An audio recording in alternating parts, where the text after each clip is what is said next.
बंधुओं प्रणाम।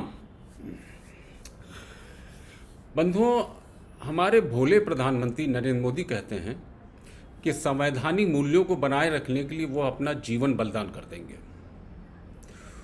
ये बात उन्होंने एक साक्षात्कार में विपक्ष के इस आरोप का खंडन करते हुए कही कि भाजपा के 400 पार के लक्ष्य का उद्देश्य संविधान में बदलाव करना है। कांग्रेस पर निशाना साधते हुए पीएम नरेंद्र मोदी ने कहा कि पार्टी ने सत्ता में रहते हुए कई बार संविधान से छेड़छाड़ की है। कहते जवाहरलाल नेहरू, इंदिरा गांधी, राहुल गांधी, राजीव गांधी ने अलग अलग समय पर संविधान की धज्जियां उड़ाई हैं। मोदी जी, आप सही कह रहे हैं। कांग्रेस ने समय समय पर संविधान की भावना से खिलवाड़ किया है। कांग्रेस ने जो गलती की उसकी सज़ा उसे मिल रही है और वह 10 सालों से केंद्र की सत्ता से बाहर है। कई राज्यों में उसका मत प्रतिशत अप्रत्याशित रूप से गिरा है। लेकिन आप यह भूल रहे हैं कि जब आप एक उंगली किसी की तरफ उठाते हैं तो बाकी की 3 उंगलियां आपकी अपनी तरफ उठ जाती हैं। आपने यह कभी नहीं माना कि आप भी वही गलतियां कर रहे हैं जो अतीत में कांग्रेस ने की थी।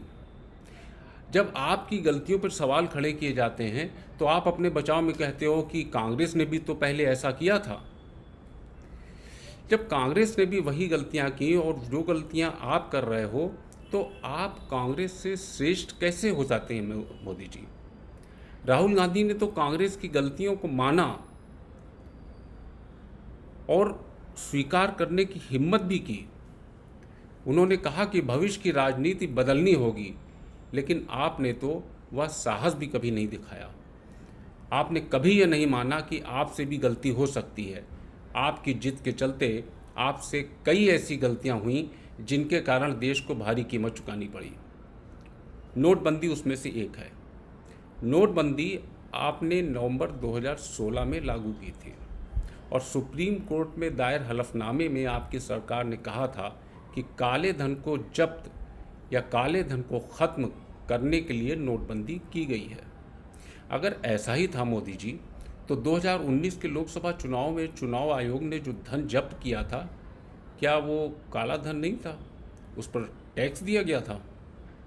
और 2024 के चुनाव में भी अब तक 9,000 करोड़ रुपए चुनाव आयोग जब्त कर चुका है, जो कि 2019 में जब्त की गई राशि से करीब 2.5 गुना अधिक है।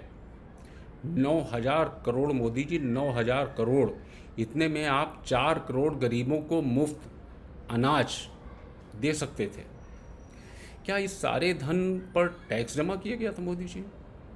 क्या आप दावे से कह सकते हैं कि यह सब काला धन नहीं था? क्या आप कह सकते हैं कि नोटबंदी के बाद काला धन पैदा नहीं हुआ? काला धन हमेशा से था, है और रहेगा।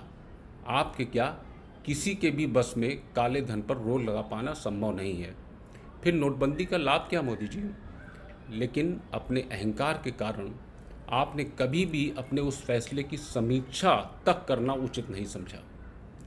मोदी जी, यह बात आप अच्छी तरह समझ लीजिए कि आप अच्छा विकल्प नहीं हैं, बल्कि आप इसलिए हैं क्योंकि जनता की आंखों पर आपने धर्म और छद्म राष्ट्रवाद की ऐसी पट्टी बांध रखी है कि उसे अच्छा विकल्प दिखाई नहीं दे रहा। अब आपको बताते हैं कि कैसे आपके राज में संविधान का चीरहरण होता रहा और हर बार आप धृतराष्ट्र बने रहे और दुशासन का चरित्र बदलता रहा। सत्ता पर पकड़ बनाए रखने के मकसद से आप खामोश रहे। मोदी जी, याद करिए 26 जनवरी 2022 को संविधान दिवस के अवसर पर आपने क्या कहा था? आपने कहा था कि हमारा संविधान भारत की महान परंपरा, अखंड धारा और उस धारा की आधुनिक अभिव्यक्ति है। संविधान के प्रति हमारा आदर सत्कार पीढ़ियों तक चलता रहना चाहिए। हमें संविधान दिवस इसलिए भी मनाना चाहिए कि हम जो कुछ भी कर रहे हैं वो संविधान के प्रकाश में सही है या गलत। हर संविधान दिवस मनाकर हमको मूल्यांकन करना चाहिए। बहुत बढ़िया मोदी जी, जरूर करना चाहिए। बंधुओं, यह सब आपने पहले भी पढ़ा होगा और समझते होंगे कि मोदी जी के संविधान के प्रति कितनी गहरी आस्था है। हाल ही की 2 घटनाओं से आप यह समझ जाएंगे कि मोदी जी ने ऐसा कहकर संविधान के प्रति अपनी आस्था का ढकोसला किया था। बात है 20 फरवरी 2024 की। चंडीगढ़ नगर निगम के मेयर चुनाव में गड़बड़ी के मामले में सुप्रीम कोर्ट में सुनवाई चल रही थी। चंडीगढ़ नगर निगम में 35 पार्षद और एक सांसद मिलाकर कुल 36 मतदाता मेयर के चुनाव में मतदान कर सकते हैं। कांग्रेस के समर्थन के साथ आप प्रत्याशी कुलदीप कुमार को 20 वोट प्राप्त हुए, लेकिन चुनाव अधिकारी अनिल मसीह ने 8 वोट रद्द कर दिए। सदन में 14 पार्षदों वाली भाजपा के मेयर प्रत्याशी मनोज सोनकर चुनाव जीत गए। उन्हें एक मत शिरोमणि अकाली दल के पार्षद और एक सांसद किरण खेर के मत के साथ कुल 16 मत प्राप्त हुए। अगर ये 8 मत रद्द नहीं हुए होते तो आप प्रत्याशी कुलदीप कुमार मेयर बनते। 8 वोट रद्द करने के चुनाव अधिकारी अनिल मसीह के फैसले को चुनौती दी गई और मामला सुप्रीम कोर्ट पहुंच गया। चीफ जस्टिस डीवाई चंद्रचूड़ के नेतृत्व में 3 जजों की बेंच ने डाले गए वोटों की जांच की। कोर्ट में मौजूद चुनाव अधिकारी अनिल मसीह ने स्वीकार किया कि उन्होंने ही बैलेट पेपर पर क्रॉस के निशान लगाए थे। 8 मतपत्र रद्द करने की वाजिब वजह नहीं बता पाए। अंत में बड़ा फैसला सुनाते हुए सुप्रीम कोर्ट ने चंडीगढ़ नगर निगम चुनाव का नतीजा रद्द कर दिया और चुनाव में अमान्य करार दिए गए 8 वोटों को वैध मानते हुए आप उम्मीदवार कुलदीप कुमार को विजेता घोषित कर दिया। साथ ही अनिल मसीह पर कड़ी टिप्पणी करते हुए उन्होंने धांधली करने का दोषी माना। सुप्रीम कोर्ट ने उससे नोटिस जारी कर पूछा कि क्यों ना उसके खिलाफ कार्रवाई की जाए। खैर, अब सवाल ये उठता है कि 8 वोट रद्द करने के पीछे चुनाव अधिकारी अनिल मसीह का क्या स्वार्थ हो सकता है। मेयर का परिणाम भाजपा के पक्ष में जाने से अनिल मसीह को क्या लाभ होने वाला था। जरूर भाजपा नेताओं ने ही उनसे ऐसा करने को कहा होगा, क्योंकि इसका लाभ भाजपा को मिल रहा था, मसीह को नहीं। चंडीगढ़ केंद्र शासित प्रदेश है और पंजाब एवं हरियाणा के राज्यपाल उसके प्रशासक होते हैं। मतलब चंडीगढ़ में हर तरह की प्रशासनिक गतिविधि के लिए केंद्रीय गृह मंत्रालय जिम्मेदार है, लेकिन सुप्रीम कोर्ट में परोक्ष रूप से केंद्रीय गृह मंत्रालय की थुक्का फजीहत होती रही और गृह मंत्रालय ने नजरें फेर ली। संवैधानिक धांधली के इस कृत्य पर प्रधानमंत्री भी चुप रहे। क्या संविधान के प्रति प्रधानमंत्री की यही गहरी आस्था है। एक और घटना का हम जिक्र करते हैं यहाँ पे। ये तमिलनाडु के राज्यपाल RN रवि से जुड़ी है।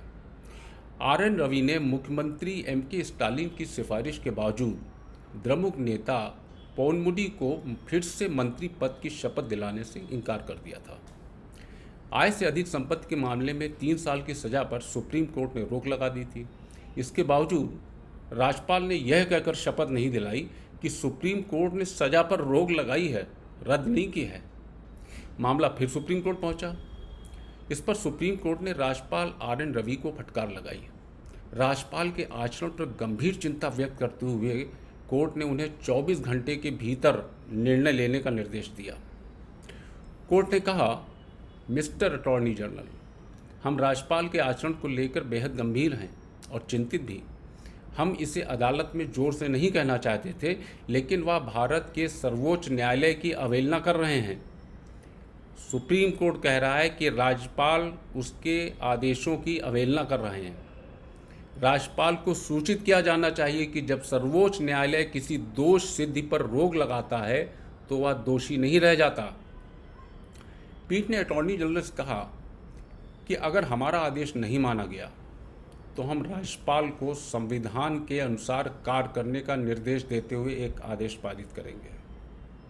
मतलब देखिए बंधुओं, स्थिति इतनी खराब है इस सरकार में कि सुप्रीम कोर्ट राज्यपाल को आदेश पारित करने जैसे विषय पर भी विचार करना पड़ रहा है उसको। संवैधानिक कुर्सी पर बैठा कोई व्यक्ति जब सुप्रीम कोर्ट के आदेश की अवहेलना करता है तो क्या यह संविधान की मर्यादा का हनन नहीं है। केंद्र सरकार के वकील अटॉर्नी जनरल जब इस मामले में कोर्ट में मौजूद थे तो यह संभव ही नहीं है कि केंद्र सरकार को राज्यपाल के इस कृत्य की जानकारी नहीं थी, लेकिन यहाँ भी केंद्र चुप रही। इसी तरह जनवरी 2020 से अप्रैल 2023 के बीच विधानसभा से दो दो बार पारित विधेयकों को मंजूरी नहीं दिए जाने पर भी सुप्रीम कोर्ट ने राज्यपाल RN रवि से पूछा था, राज्यपाल को 3 साल तक क्या कर रहे थे? क्या यह संविधान का अपमान नहीं है कि विधानसभा से पारित विधेयकों को राज्यपाल मंजूरी नहीं दे रहा और केंद्र सरकार मौन साधे रहती है? तमिलनाडु में सत्तारूढ़ DMK भाजपा नीत NDA में शामिल न होकर विपक्षी गठबंधन INDIA के साथ है और शायद इसीलिए केंद्र के नुमाइंदे राज्यपाल इस तरह का असंवैधानिक आचरण कर रहे हैं। मैं आशुतोष अग्निहोत्री फिर मिलूंगा एक नए वीडियो के साथ। धन्यवाद। प्रणाम।